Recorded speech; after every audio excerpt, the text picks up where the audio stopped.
Hey everyone, I just wanted to do a little video here to talk about some of the stuff going on that I have written about on Substack.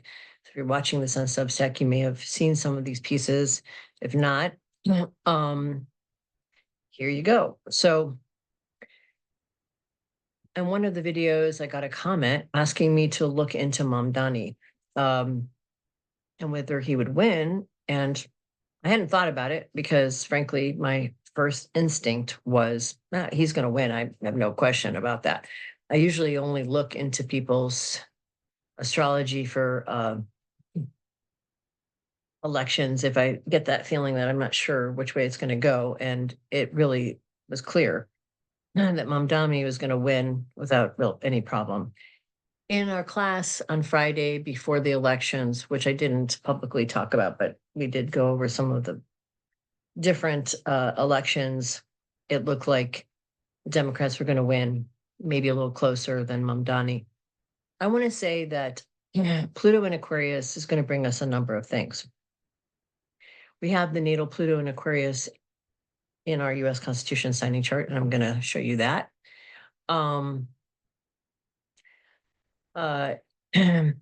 We natally have it right here. Pluto is right there on the ascendant in Aquarius.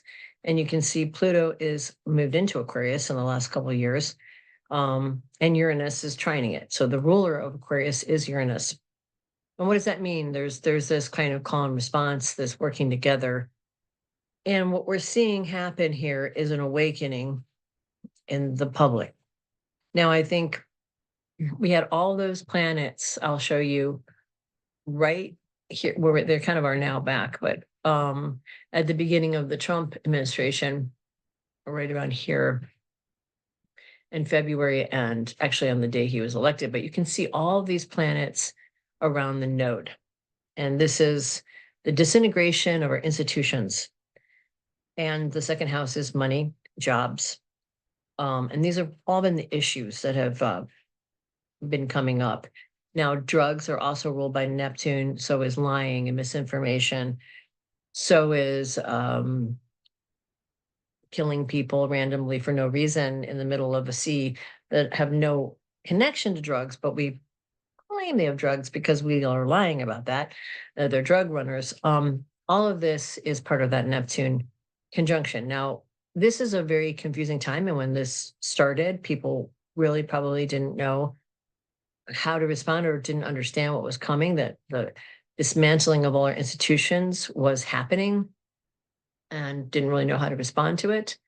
I gotta make sure this is really, am I really recording here? Let me see. I just want to make sure that I am. Am I recording? Yes, I am. Okay, I can't see it when I'm sharing my screen, which is kind of stupid. But anyway, so we have all of that happening at the beginning of the Trump administration, plus Uranus on the sun, the radicalization of belief systems, both directions, right and left, trining the sun and squaring Saturn, which is another thing we are seeing is the unraveling of the laws through this radical right-wing administration. Now, Pluto in Aquarius is currently in the 12th house.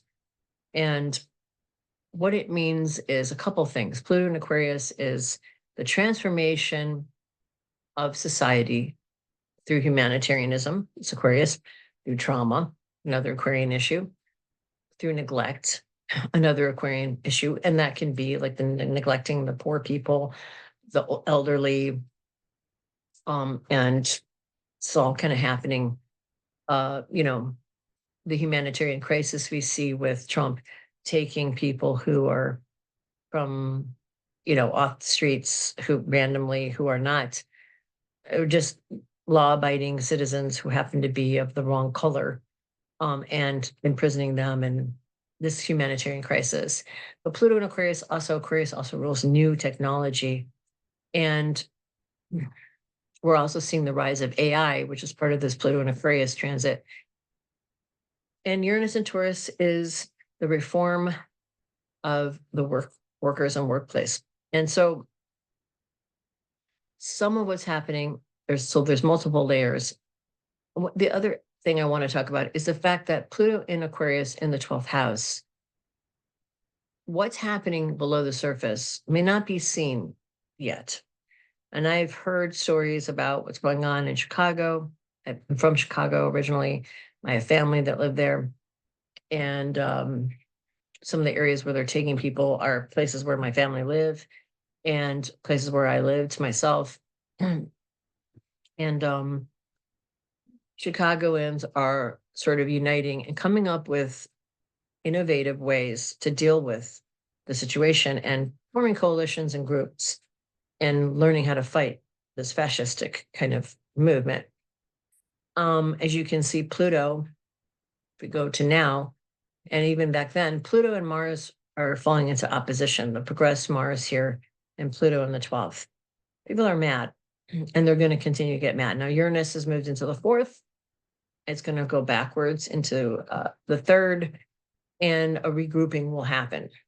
So back to Pluto and Aquarius.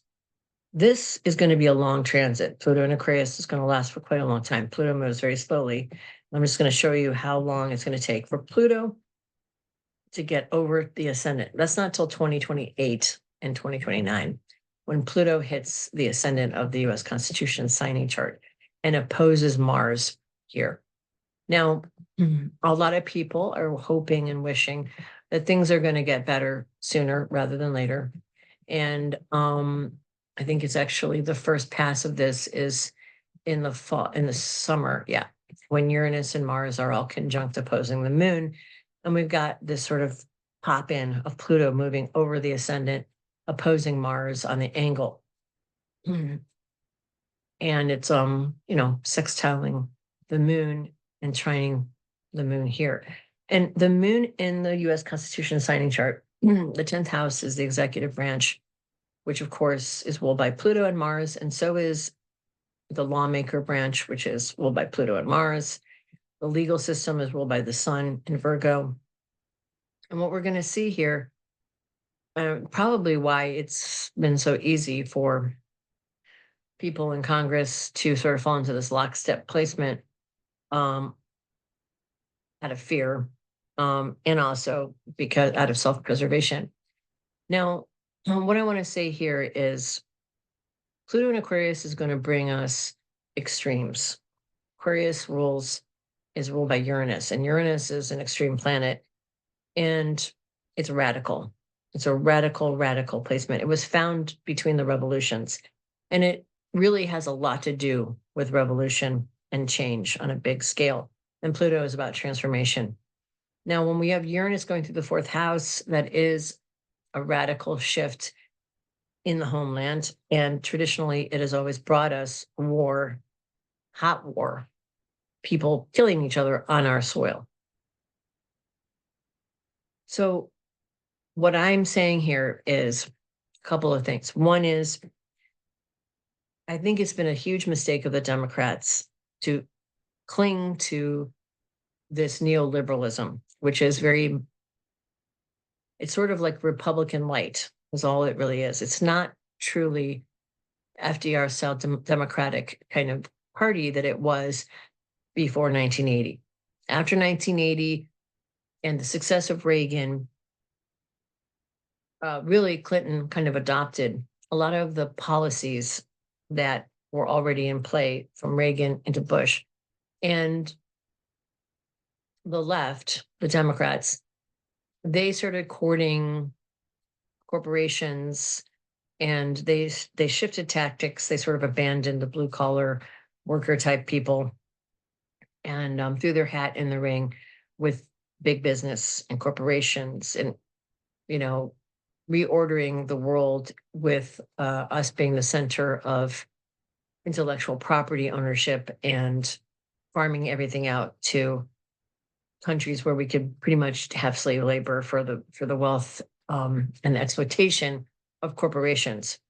And we've seen since that period income inequality grow tremendously, starting in the 80s. And every decade since, it's gotten worse. It's just gotten worse and worse and worse and worse. And if you've ever driven through the Midwest, even in the 90s, and you went through Gary, Indiana, It looked like somebody bombed it out. It was just total destruction. That was a factory town, was steel town, completely decimated. Just looked like the buildings were bombed out. People were homeless people everywhere, and it was just garbage flying everywhere, and buildings that were crumbling. And I know this also happened in Detroit, where that was the centerpiece of was also manufacturing, and really the only industry that Detroit relied on for jobs, which was building cars, right? And that all went to foreign manufacturing across, like in Mexico, um, probably China. I don't know where it all went, but it didn't stay here in the United States. And now we're in the situation with Pluto moving into Aquarius, where Aquarius is a sign of humanitarianism and the we instead of the I or the me, which is Pluto and Leo. It's interesting that Trump, for example, has Pluto and Leo. So the Pluto and Leo generation, I believe, their karmic purpose was to expand personal rights, to learn to sort of push their own creativity, push their own agendas, be able to kind of expand personal rights like feminism, civil rights. All those things are good, but the negative aspects of Pluto and Leo is the focus on the self and what is primarily self, which I believe is why generationally we had them be hippies, expanding rights, and then they flipped into being yuppies. And the yuppie movement was very much self-centered and kind of all about making lots of money. Greed is good, all that. So Pluto and Aquarius is a return to the radical left, and to say also radical right, but more so radicalism in general, the extremism of the left and the right. As Uranus has moved through the third house and was on the sun, we had a radicalization occurring over the last several years, where you can see going back here, Uranus tagging the sun for many, many years, since 2020, really, and even before that. But certainly the new moon here in Taurus was a reset around 2018, where we saw sort of the galvanization of this, the Trump movement and the Trumpism really kind of be born. So it's always been my personal belief that if Trump had been taken out by this period of time, if the Congress would have acted quickly in the first 2 years, we would have pulled everything by the roots and we wouldn't have this problem right now. But that's not what happened, because our system itself was corrupted. The way I look at this is since the 80s and the advent of all these, like Heritage Foundation, the Federalist Society, all of these right-wing think tanks, which pour tons of money into dismantling the democracy in favor of the wealthy and the oligarchy, plutocrats, the technocrats, whatever you want to call them. Granted, it had its roots further back, but that's really when it went on steroids and got legs. And there were organizations dedicating themselves to stacking the courts with right-wing judges, with putting tons of money into different people's campaigns that were aligned with big business, with corporations, with the super wealthy. And where we are now, when we had Bernie, the return to the old FDR style democratic socialism. Okay. Democratic socialism is not the same thing as communism. It's not the same thing as even socialism. But certainly, I want to make the point here that democratic socialism, which you're going to hear a lot of misinformation about from the right, democratic socialism is a very, very prolific and extremely extremely advantageous system that exists in places like Sweden, Norway, Denmark, to Germany. I mean, basically all of Europe, England, Scotland, basically every Western nation is actually a democratic socialist state. Democratic socialism is democracy with capitalism very much controlled so that people pay a lot more taxes who are wealthy, and that money gets distributed to people in need, people who are poor, people who are indigent, people who have mental health problems, people who can't keep a job for whatever reason. And it's distributed across society to share the wealth a little bit. Now, it's not communism, which is everything shared equally. It's basically a system in which you have a democracy, you still vote, the people's voices are important, and they steer the ship. The people have the power. However, the extraordinarily wealthy have to put in their fair share, and it is equally distributed among. So you get free healthcare, you get free college and education, you get people who are really needy, you get support from the government through that, the systems like that.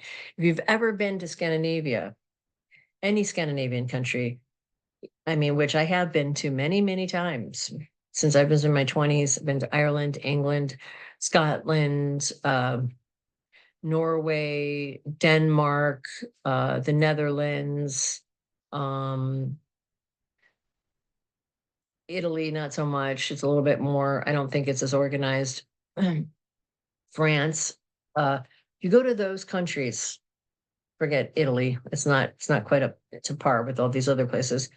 You find that, especially in Scandinavia, there is not people have a high quality of life. Everybody has a very, very high level of life.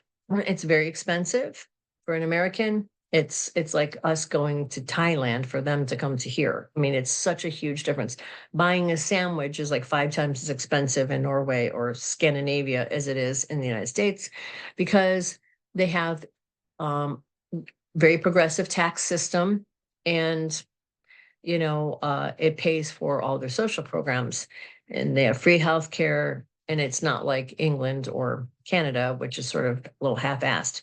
So they have a much better, and Switzerland also has this, and Germany and other places.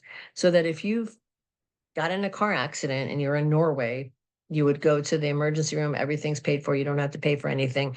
You don't have medical debt there. You don't have student debt. You have 6 weeks off every year, and you have paid maternity leave. All these things are part of that democratic socialist platform, and they work for everyone, and everyone has a much higher and better quality of life as a result. Well, the United States has taken this whole thing and tried to demonize it. Because why? Because the wealthy plutocrats don't want to pay for other people. They don't want, they're self-centered, they're selfish, they're greedy. And basically, their whole design and desire is to control as much wealth as they possibly can personally and starve everyone else of whatever resources. Now, if you've ever played the game Monopoly, you know dang well that the whole thing collapses when one person owns everything. And that game was designed after the fall of the stock market in 1929 to teach people about the dangers of monopolies and the danger of capitalism unchecked. So as we're seeing now, and this is a problematic thing with Pluto and Aquarius, is right now, Amazon is already saying they're going to offload 60,000 or something employees, or 30,000 or something like that, by the end of the year, because they're going to automate things, and they're going towards this model of AI and robots and blah, blah, blah, all this Pluto and Aquarius stuff. Now, they're also talking about over the next 2 years, or the next year and a half, really by 2026, I think 2027, they plan on getting rid of 600,000 jobs. Now, we've already seen that Neptune going through the second house of the stock market brought about the Great Depression, and was from the second house. The minute the stock market took a dive, within a week or so, Neptune started going through the second house, and was in the second house of the New York Stock Exchange until we went to war, after we were bombed in Hawaii. Now, then we went to war. We had the war economy, and that Neptune transit was done. People started going back to work, and Roosevelt built all these programs to get people back to work. He pumped a lot of money into the system and pumped a lot of money into the average person's hands so that the economy could be restarted. A healthy economy is not an economy where a few people own everything and everyone else is poor. How do people buy stuff if they don't have money? And here's our conundrum with everything going towards AI and going towards, robots working at factories with AI systems controlling them and laying off hundreds of thousands, if not millions of people over the next 5 years, right? Once Amazon proves the model, pretty much everyone else is going to follow suit because all they care about is the profit margin and their shareholders. And while it may look good in the short term, they may save a lot of money by not having any labor to pay. What happens when you have millions of people out of work? What if you have 30% unemployment? The Great Depression had 25% unemployment, okay? That just tells you that this potential where they're talking about AI basically replacing so many jobs over the next 10 years. Some people say 75%, some people say 50%, some people say 90% of jobs over the next 10 years. We'll see. But even if you get close to 25%, you have a depression on your hands. You have people who can't afford to buy products or feed themselves, and you have the wealthy guarding their wealth and basically putting it in other places offshore so they can't be found or taxed. Rich people pay less taxes than you or me or anyone else in the system. So if you're a billionaire, you can pay, you can find loopholes, you can hide your money offshore, you can put it in things that are business losses. And they pay something like, I think like 8% or some crazy low number, whereas an average person pays between 30 and 40% tax. So unless you're really impoverished, and then you still pay more than the billionaires, you pay about 20%. And I don't know all the numbers specifically, but it's in around these ranges. So you have the American people, the average people propping up the US economy. And our economy is really a consumer-based economy. We are a service and also consumer-based economy. Most jobs are in the service sector, and most of the economy is driven by people buying stuff. So what are we going to do when people can't afford to buy anything and a few people have all the wealth consolidated? Basically, we're going to have complete collapse of the economy if we don't do something about it before that. Now, this is one of the problems with the Pluto and Aquarius thing. Now, the other thing we got to make mention of here is Aquarius is also a revolutionary kind of placement. Now, notice that Pluto is in Aquarius during the US Constitution signing. It's also prevalent in the US Constitution when it was drafted. It's also rated late degree Capricorn when we started our search for independence, okay? And we declared our independence. We went to war with England and we won that war and we became independent. So Aquarius is really a revolutionary kind of thing. And what we're seeing with Mamdani winning, to circle back to that, is the awakening of people to this reality that the old guard doesn't have our backs. The Democratic Party as a neoliberal party, predominantly trying to shore up their own power and financial security and keeping people out like Bernie Sanders back in the day, and really trying to keep people like AOC and others down who are progressives, who are old style, FDR style socialist, democratic socialists, when really this time calls for that. We're going to need to think in these terms in order to survive these transits. And people are starting to wake up to this as Pluto moves further into Aquarius, and that is going to continue to gather steam. So what we're seeing with Mamdani is the beginning of this. And we're going to see more and more of this on the left, of progressivism becoming sort of the alternate to this right-wing kind of stuff. So what does that tell us? We're going to have extremes on both sides. And I think at some point, even the people on the right are going to have to break. And some of them may actually break for the more extreme left kind of ideas. This is what happened during the Great Depression. The Great Depression, you think of, communism, socialism, it was not a dirty word. In fact, there was a huge movement in the United States towards communism and socialism, and communism is a little more extreme. So, but there was a huge communist party that was operational during that period of time because people were starving. What happens during and before every revolution is that the people get starved, and there's nothing more effective in galvanizing groups of people when they see their hard work being squandered by those in power and used as a cudgel to hammer people with, and their inability to buy food or to have a place to live or to feed their children, um, knowing damn well that they're working their asses off and these other people are taking advantage of them. So these are the situations that we have escalated to as we're coming into this bunch of transits. Now, we can look at Trump, to me, as I look at Trump as sort of the symbol of a rotten house, a house made of wood that is rotten from the inside and it's collapsing on itself. And I don't know that anybody would have seen it. People didn't see it. I've been talking about this forever, since I was a teenager, since I was in high school when Reagan was president. I saw this coming a long time ago because this is not a sustainable model that you just continue to matriculate wealth up to the very top while everybody else is really impoverished and having a hard time making ends meet. The middle class has all but disappeared, and it's getting worse by every year, and kids can't even afford to go to college anymore. It's really out of control. People are the biggest source of the two biggest issues in terms of debt.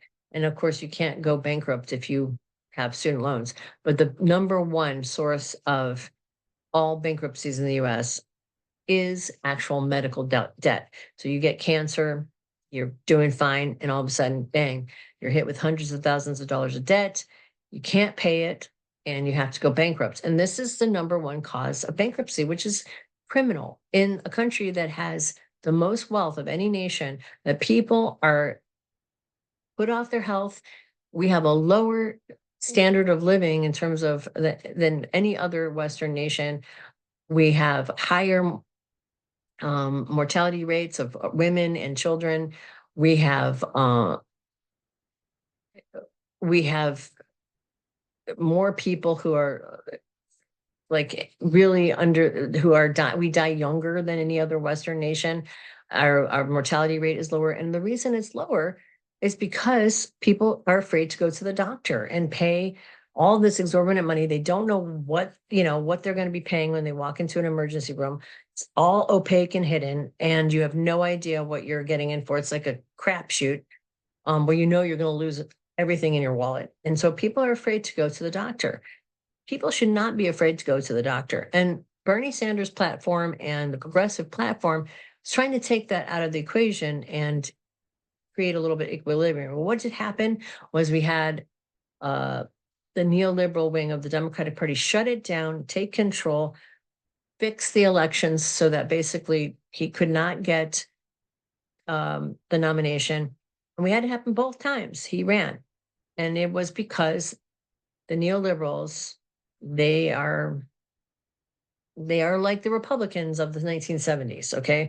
They're not truly on the side of the average person. They may say that they are pro working class. They may say that they're pro middle class. They're more so than the Republicans, but a lot of it's just lip service. We've seen since the advent of Citizens United, the sort of decaying structure of our democracy supercharged with mold and just rot. And now we're seeing everything collapsing. So as Pluto and Aquarius is getting ready to move across the ascendant, we're going to see people gathering and figuring out how to fight this corruption.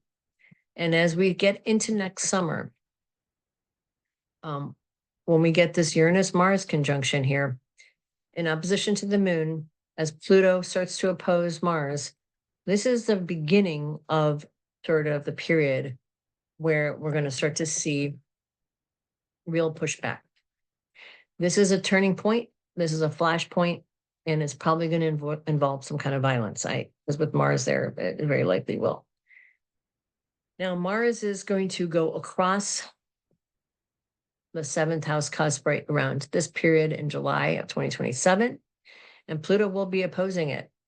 And in 2027, we're going to see this escalate. And it is in 2020. Let's see if this is coming back into, I can't remember now if it's 2027, because I think it's 2028.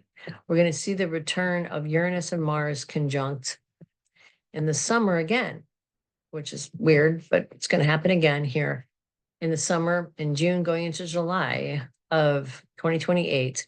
And Pluto is going to cross the threshold of the first house, opposing Mars exactly.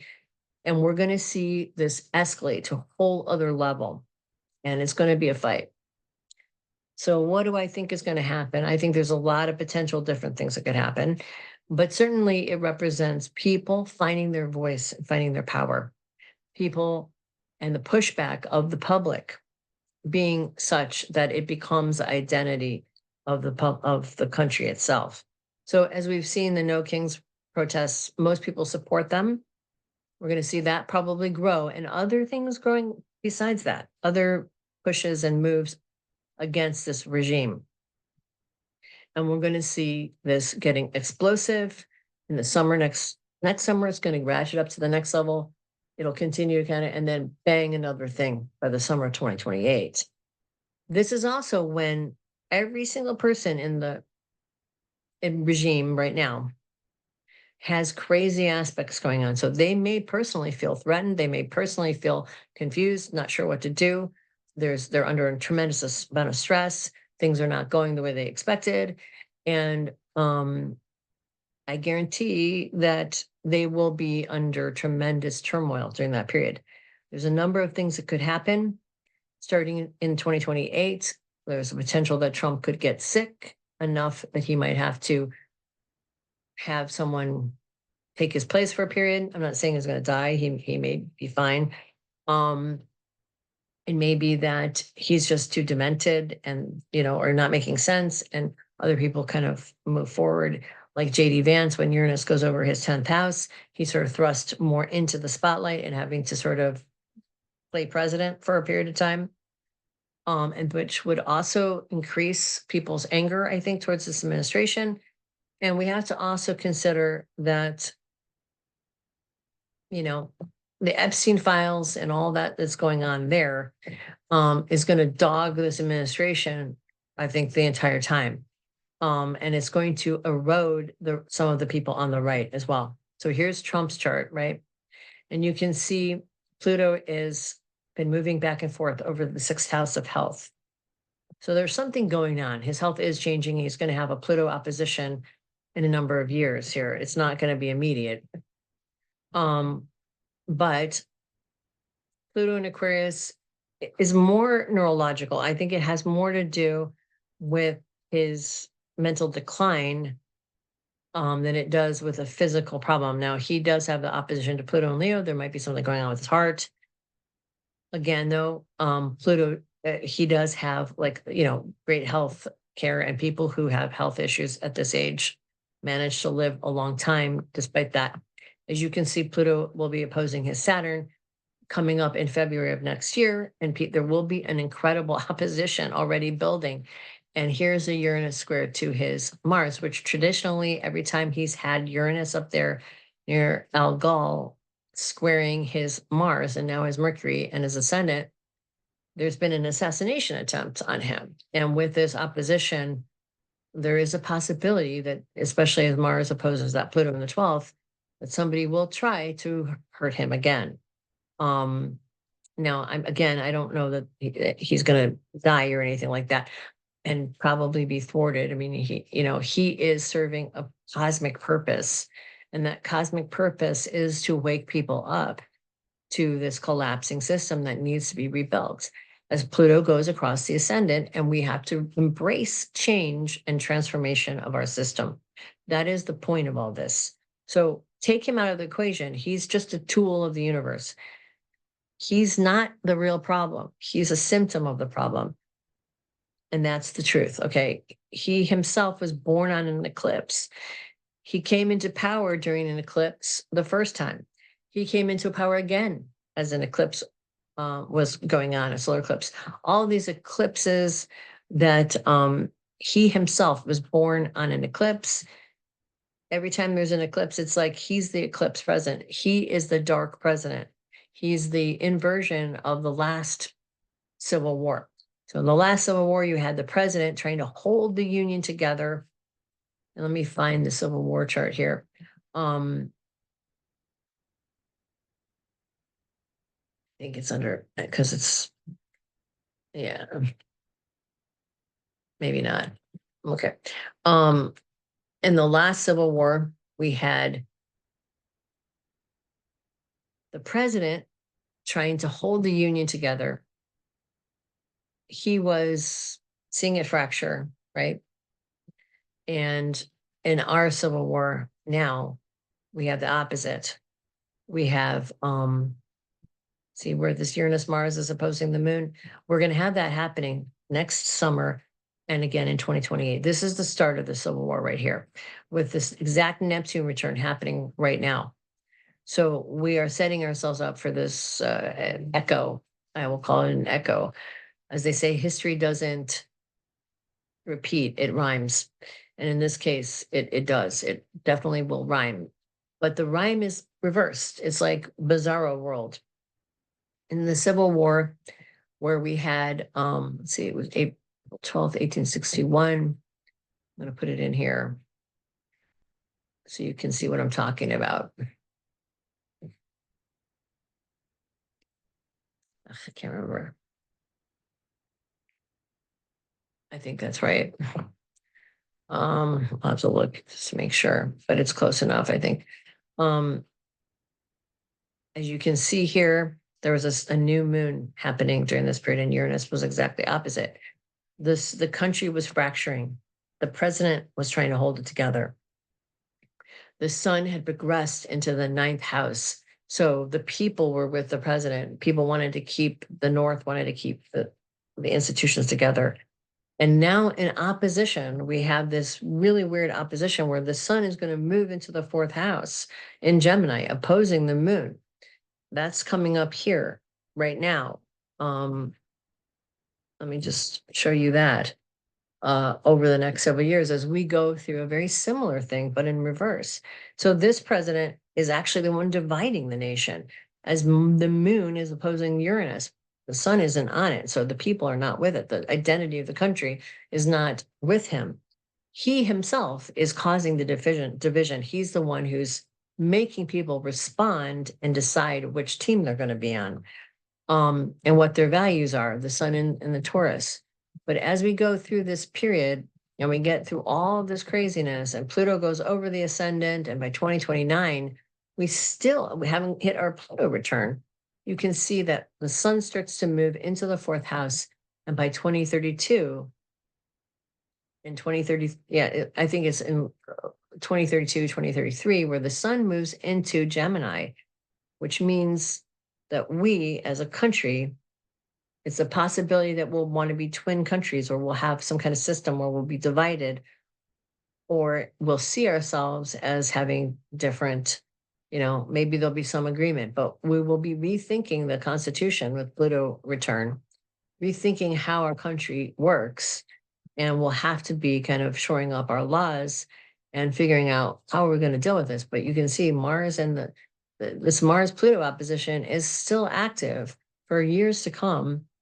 And this tells us that this is a long fight, and it's not necessarily all bad, because as we go through this transit of Pluto and Mars kind of moving through the 7th house, people's anger and their desire to reform the justice system, the 7th house, the courts, the laws of the land. The potential is, as we get into this sun-moon opposition, the culmination of what we could really be and how we could really be free and how we really could reform the system. As Pluto's on the moon, the people win and reset the laws and remake the land. And, you know, women, the moon being a big part of it, trining this Jupiter, we can find our way through this, rebuilding a new house, tearing down the old one and building a new one, a new structure that can withstand the next 250 years or whatever. So this is a huge period of shift and change, which nobody loves, right? Nobody likes change, but it is a necessary change. It's something we have to look at. And frankly, people have been very apathetic and not paying attention to this stuff for my entire lifetime, pretty much. And this is all going to hit us squarely in the face. We're going to have to make some big decisions about what we want to do and be going forward. I mean, the other thing is here, as Neptune hits this opposition to that natal Neptune, this is also a very critical juncture for work. And I mean, this Neptune opposition is quite interesting because in the New York Stock Exchange chart too, which of course sort of is one facet of our financial institutions are all tied up there, right? All the major corporations, which are the employers of all the people, are represented in that. So it has a huge effect on the country. So I look at the New York Stock Exchange as an indicator for the world economy because it is the place where everyone sort of buys and sells. Since we are the only empire on the planet at this point, the New York Stock Exchange, by virtue of that and the fact that all the major corporations trade there, it is a huge factor in an outsized factor in our economy. So as Neptune is moving through the second house and we're losing jobs and technology is replacing people, we get to this critical juncture by 2033 with a Neptune opposition, which tells us this is interesting. Neptune in the eighth house is the banks, the the wealth, the resources. The second house is the money. And so we have this big opposition happening where things are drained and there's some kind of serious problem here with that needs to be corrected. And if you look at the New York Stock Exchange chart, which I'm going to pull up right here, you can see this is the thing I've identified from looking at many charts of downturns, economic downturns and crashes. I'm not focused on the minutia of the financials. I don't use financial astrology. I don't try to trade or anything. I'm not a gambler and I have no interest in that. I'm not a materialistic person. I don't really, that's not my focus. My focus is in understanding and helping people to kind of stave off any future problems as best as possible, and to kind of be aware and keen. I'm a seer, I'm a psychic, I'm a spiritual person. I'm not a materialistic person. So that's not my focus of looking at the New York Stock Exchange. It's to be able to tell people, shit, here comes a problem. You need to, pull your resources in and really protect yourself, right? That's my focus in terms of looking at this stuff. Not so much like, oh, should you trade this? Should you do that? Well, by the time if you look at this is the axis where I've identified, this is where the big downturns happen is on this axis because Neptune and Jupiter both rule the eighth house of the banks, the resources, financial investors. And Mercury would rule the money, right? But it's really more about institutional. And really the two things that you look for in the stock market, it's basically a gamble. You're gambling with your money, your resources. It's this house of investors and this house of gambling. Jupiter rules both. Okay. Jupiter is right here, stuck next to Neptune. It's opposing Saturn and the moon. So anytime you get something crossing close to Jupiter, which co-rules both of these things, you got a problem. And right now we've got the moon on Jupiter, which is this very emotional kind of place. And everybody's up and down. And people are overly optimistic because it's on the Jupiter. Oh, everything's going to be great. We're going to make so much money. And AI is going to do all this great stuff and we're going to make even more money we've ever made. I guarantee you, though, this is false optimism, as the moon will eventually hit the Neptune, and that will all crash and burn as we get closer to the 27 degrees. So 27 degrees is the place where that is the sensitive point. We start to move into that by next spring. Okay. It may happen a little before that in 26 degrees. But the long-term problem we're going to have here is the fact that Neptune will eventually oppose this. And this is a scary thought, because if you saw that Neptune opposition in the second house, right, you know that this is 17 degrees over here is where we saw that opposition to the Neptune in the second house here. And that was like a crisis point for the country. Well, look where it is. It's right about to head onto the moon. And so the investor class, people who have lots of money, do fine for a while, but eventually it will collapse as Neptune opposes Jupiter, the draining of the resources, gambling, the loss through that. And you've got, as it gets to that 27 degrees, this could be a really, really, really, really bad crash. That's unprecedentedly bad. So, and a rethink of the whole and how we even deal with capitalism, I think, and that is that's in 2038. So this is a reboot. I think this period is a reboot where we're going to have to think about capitalism itself and how it works. You've got this Uranus Pluto opposition, you've got Neptune opposing Neptune.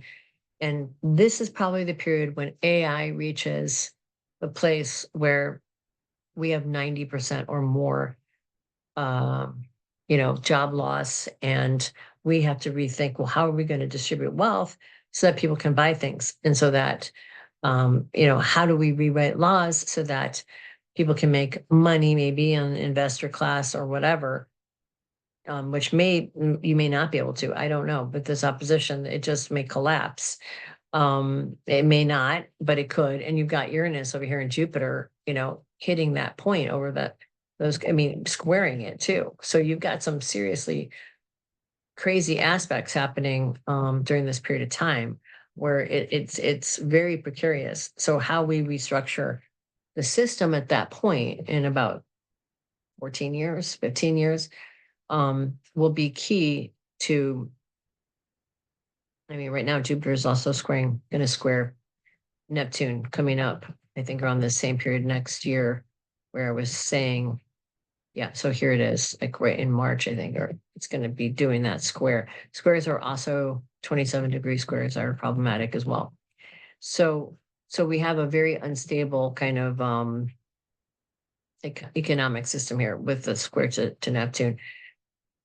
And Neptune on the south node. So there's a couple different points next year where the market might, and things might get kind of weird. Now, I'm not saying that necessarily this is the big crash. It could be a big crash. It could be the beginning of a period of intense, reorganization. But I really think we're talking about a really systemic shift coming up around that period when Neptune is in late degree, 27 degrees. Now, people will feel it before it hits the market, is what I'm saying. People will feel this change in like the early 30s. And the workforce will be in crisis right around 2032. So the average person, the worker, will be in really bad stead by 2036 and 2037 is when we're seeing the market itself is going to have to rethink how it does business. And it could be a big, big problem, like a major crash where capitalism itself, if we don't shore it up by then, if we don't have a system, a socialist democratic system, it could be in big, big trouble. Now, the good news is we are having a Pluto return in Aquarius. And by this point, Pluto will be far into Aquarius in the first house. So people will be galvanized and know their power. And on the good side of that, they may push back, and they may already be doing the reforms needed so that that potential doesn't happen. And we may have already put systems in place in our laws that will protect people from that. And if we do that, we will be okay. And that Neptune opposition will be a period of balancing and trying to, spiritually, because it's in the 3rd and 9th, to find the balance between people being able to be competitive, but also be, selfish, Neptune and Aries, like to do their own thing, to be able to feel like they can find their own way and make a little extra money, but also taking care of other people with that Neptune Jupiter opposition. So if we are ready for that, we can stave off the worst of it. It can actually be a good transit. And when we don't get ready for that, it could be a full collapse, and it would be very ugly. So I hope to God that we all think about this. And as we go forward, as this Pluto and Aquarius transit continues to unfold, and as Neptune and Aries with more wars and things like that, that we really start to think about how we're going to help one another, be more we-centered, which is what's happening. And as Pluto goes over the ascendant of the first house, we will find ourselves becoming identified as a group again, more cohesive by 2028, 2029, seeing ourselves as neighbors and friends again, as a united force against powers that be, sports. And some people may still have, their moon and Saggy sextile, and there may still be people lingering in the extreme right and the extreme left. But there may be a galvanization, a place and a midpoint where people find themselves all kind of finding themselves on the same side, which is we need to reform the system. It's not working for anyone. So there you go. That's my little recapping of what I've been seeing. And I think the situation with Mamdani is a move, as Pluto and Aquarius is happening, is a move in that direction. And so we will see. I hope the Democrats take the lesson that their neoliberalism is dead, and they're going to have to embrace progressivism if they want to survive, and the party wants to thrive and gain real power. This whole thing of being sort of Republican light and serving corporations and not the public is going to be their downfall, and they could end up splintering the party and can potentially collapsing the party if they don't move in that direction. The Republican Party has already collapsed into the MAGA party. In my opinion, it's not the Republican Party anymore, but the MAGA party. We shouldn't even call it the Republican Party because it's not. The Republican Party is the seedling, but MAGA is the full-grown tree, and it is and has completely transformed. And something like that could be happening with the Democratic Party. I will look into that more in the transits, but you can tell that this is becoming more and more of a problem, and there are more and more people being upset and recalcitrant and rebellious against the normative neoliberal Democratic Party as it has been. And even somebody like Gavin Newsom, who is mirroring some of the techniques of the extreme right, he's not progressive enough, and he needs to get on board. If he wants to actually have a career, he's going to have a platform more like AOC or Bernie than the one he has now. So that's what I see going forward. People will respond to that. And if you're a Democrat, take heed in that. You have to go that direction if you want political power. You're going to have to align yourself with the people. And I have a feeling that many of the neoliberals will, if there are young upstarts who are Neptune and Aquarius or Gen Zers or even, young people coming into the fray and moving the party further and further to the left. It is a necessary thing to do. It is part of the healing process for us as a nation, and it will be the thing that can unite us, and we can recalibrate our system so that it works functionally for everyone. And so that could be the good thing that comes out of all of this despite how tumultuous it will be for the next several years. Okay, blessings to all of you. If you want to book a reading, you can, if you're on YouTube, you just go to the more button, there's a link. If you're on my Substack, there's a book now button that you can click. So if you want to book a reading, or I'm trying to think of the other thing. Yeah, that's the main thing. And also, please like and subscribe, all that stuff if you can. If you haven't subscribed to my Substack already, please do. And if you're seeing this on YouTube, please share it. It helps to make more of these so that I will continue to do them. I'm doing more stuff on Substack. So if you haven't joined Substack, please do, because Substack is where I do my daily, every day I put something out, as opposed to YouTube, which is sporadic because of a number of reasons. But